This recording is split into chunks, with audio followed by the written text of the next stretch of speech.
Una rivelazione potente comincia a circolare nei corridoi di Napoli e solleva già una domanda che divide la tifoseria. Il Matteo Politano è davvero in uscita?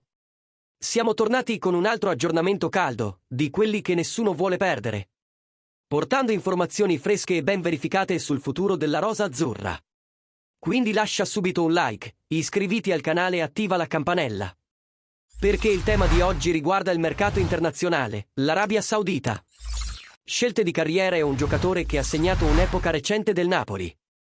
Nei corridoi di Castel Volturno, il nome di Politano è tornato al centro delle discussioni, e non è un caso. Dopo un periodo di calo nel suo protagonismo, Matteo Politano potrebbe tornare titolare proprio nella sfida contro l'Udinese. In programma domani alle 15 a Udine. Antonio Conte, che nelle ultime settimane ha dato priorità al trio formato da Noah Lang, David Neres e Rasmus Djilund, riapre spazio per l'esterno romano in un momento strategico della stagione.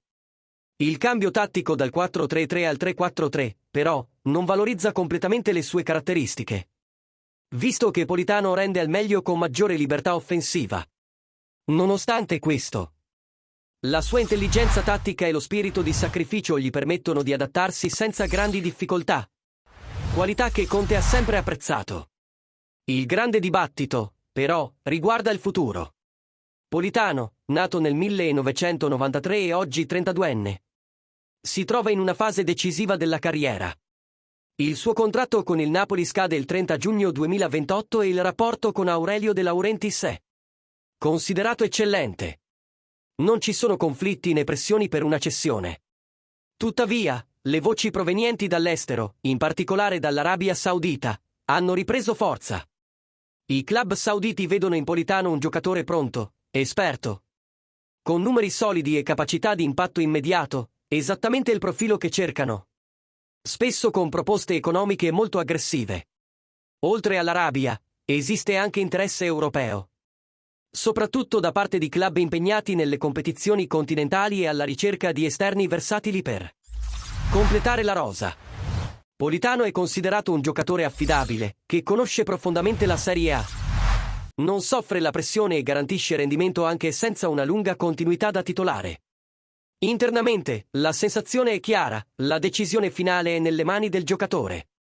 Il Napoli non forzerà una cessione, ma non chiuderà nemmeno le porte nel caso arrivi un'offerta ritenuta irrinunciabile, sia dal punto di vista sportivo che finanziario.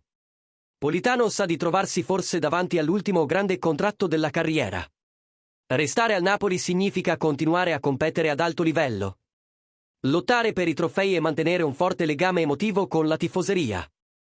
Andare in Arabia rappresenta sicurezza economica, visibilità internazionale e un cambiamento di vita significativo. Al momento, secondo fonti vicine al club, nessuna decisione definitiva è stata comunicata. Ma il giocatore ha già riflettuto a fondo sul prossimo passo, e i prossimi mesi saranno decisivi. Ora voglio sentire voi, tifosi del Napoli. Politano dovrebbe restare come elemento importante della rosa o accettare una grande proposta dall'Arabia Saudita? Pensate che Conte possa ancora rilanciarlo come titolare fisso?